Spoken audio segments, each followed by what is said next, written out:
Assalamualaikum warahmatullahi wabarakatuh. Semangat pagi Ananda mahasiswa semua. Bertemu kembali kita pada skillab kali ini. Kita akan membahas tentang komunikasi yang ramah dan santun pada situasi klien dan keluarga yang marah-marah, komplain, dan rewel. Sebagai pemberi layanan kesehatan, perawat akan selalu dihadapkan dalam berbagai situasi, dan salah satunya adalah menghadapi kondisi di mana pasien atau keluarga marah-marah, ada yang komplain, ada yang rewel, dan tentunya ini perlu keahlian ya, atau perlu skill perawat untuk menghadapi situasi tersebut. Perawat harus tetap profesional dan bisa mengendalikan emosinya. Dan kita tahu ya, kita bisa memaklumi mengapa pasien atau keluarga menjadi tersulut emosi atau menjadi marah-marah, komplain, dan rewel. Tentunya karena mereka juga berada pada situasi yang meningkatkan stres mereka sendiri ya, karena sakit, kemudian bagi keluarga juga mengalami stres karena anggota keluarganya sakit, dan berbagai situasi yang menyebabkan perilaku-perilaku tersebut muncul.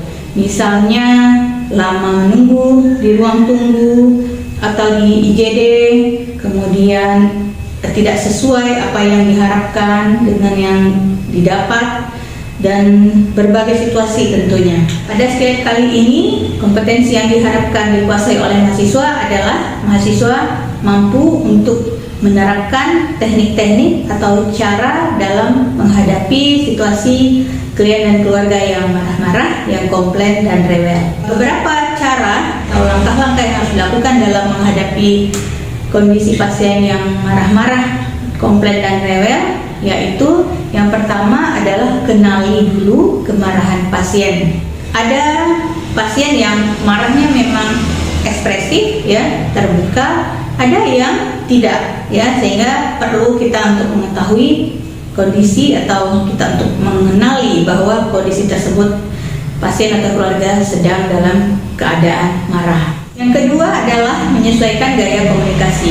Setelah kita mengenali pasien atau keluarga sedang dalam keadaan marah, kita berusaha menyesuaikan gaya komunikasi kita agar pasien tidak marah atau mengatasi kemarahannya, atau minimal mengurangi atau mencegah pasien untuk menjadi lebih marah lagi. Nah, caranya adalah dengan pertama dari suara ya. Tetap berbicara dengan nada yang lembut, bicara yang tenang, jelas, dan jangan tinggikan volume suara ketika pasien kita atau lawan bicara kita berteriak. Yang kedua, bahasa tubuh.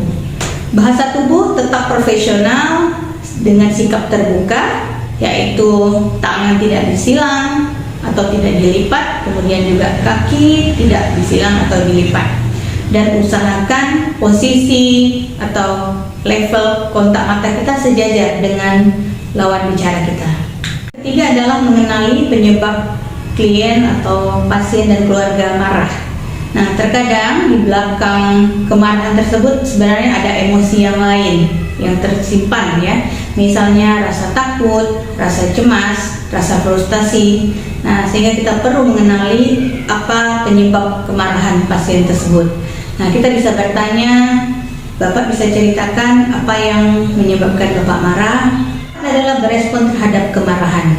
Nah, di sini kita menunjukkan empati, biarkan pasien melepaskan kemarahannya, kita dengarkan penjelasan dan beri kesempatan pasien untuk mengungkapkan semua yang dirasakan, dan kita tidak memotong pembicaraan ya.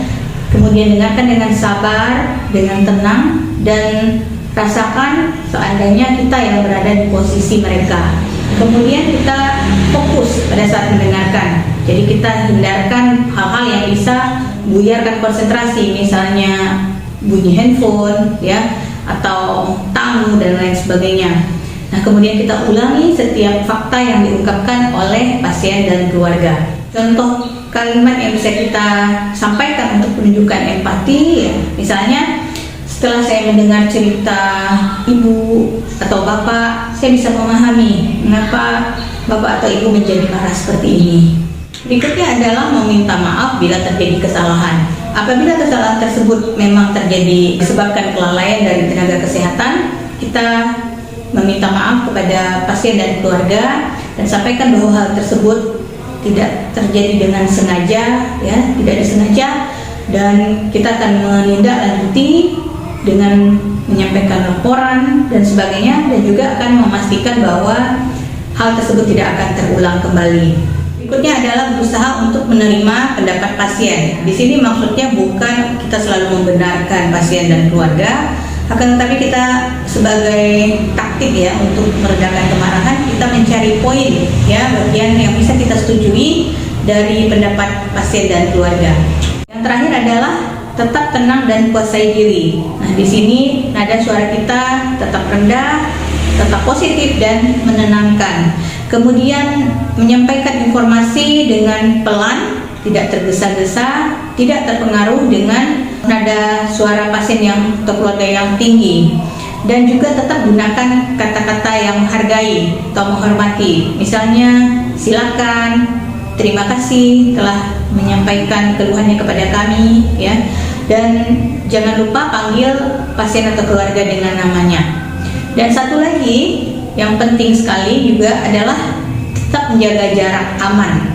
Nah, ada situasi tertentu yang mungkin saja ya pada saat emosi pasien dan keluarga tidak terkontrol, mereka tidak bisa menguasai diri, bisa jadi perawat bisa menjadi sasaran ya tanpa diduga, sehingga kita perlu menjaga jarak aman dan memperhitungkan apabila terjadi sesuatu kita bisa meninggalkan tempat tersebut.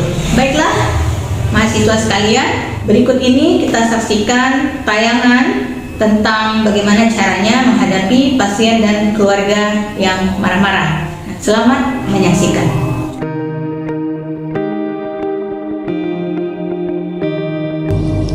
Kenapa tangan ibu saya?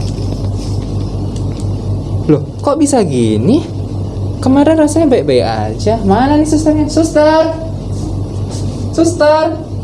Ini macam mana ceritanya? Ya Pak, ada apa Pak? Ini lihat, tangan ibu saya kok bisa seperti ini? Oh, Kemarin masuk nggak seperti ini loh. Oh, coba sebentar saya lihat Pak. Gimana sih? Yang mana Pak? Nih, coba lihat ini. Oh, Kok pada iya, hitam, ya. hitamnya tergores-gores lagi. Gimana nih? Baru 2 hari kok udah kayak gini? Kemarin masuk baik-baik aja. Kan Iya. ibu saya masuknya bukan karena luka. Ya baik Pak. Supaya ibu tetap nyaman, kita bicara di luar Pak ya. Ini bisa ditangani nggak? Iya, nanti kita bicarakan Pak. Gimana, Mari Pak, kita kasihan ibu bicara saya di luar nih. Pak, sebentar Pak ya.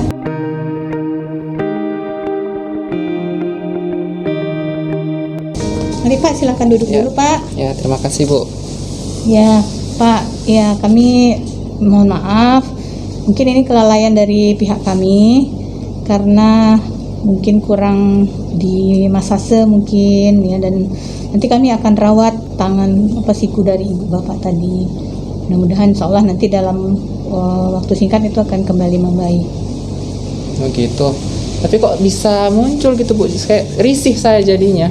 Pasien yang tirah baring itu biasanya memang akan tertekan bagian-bagian tertentu. Nah, sehingga bisa seperti itu Pak, kalau kurang untuk kita miring-miringkan, kita gerak-gerakan. Nah, Itu masih bisa tapi kan Bu diobati? bisa, insya Allah bisa, ada krimnya juga dan kami akan rawat lukanya tadi. Iyalah, baiklah kalau Ya, kayak gitu. kami mohon maaf juga Pak ya atas kelalaian kami ini Pak. Iyalah Bu. Maaf juga saya buat keributan tadi. Tapi saya panik soalnya ibu saya tangannya gitu. Iya, saya mengerti apa yang Bapak rasakan. Iyalah Bu, baik terima kasih. Saya ke ibu saya lagi ya Bu ya. Iya, baik Pak, saya akan segera ambil alat untuk membersihkan lukanya dulu. Ya Bu, makasih Bu. Yuk, mari Pak. Demikian tadi telah sama-sama kita saksikan tayangan tentang bagaimana caranya menghadapi pasien atau keluarga yang marah-marah dan komplain. Untuk selanjutnya silakan melakukan roleplay dalam kelompok kecil dan boleh menggunakan skenario yang ada di dalam modul atau menggunakan skenario sendiri. Saya undur diri, terima kasih atas perhatiannya. Assalamualaikum warahmatullahi wabarakatuh.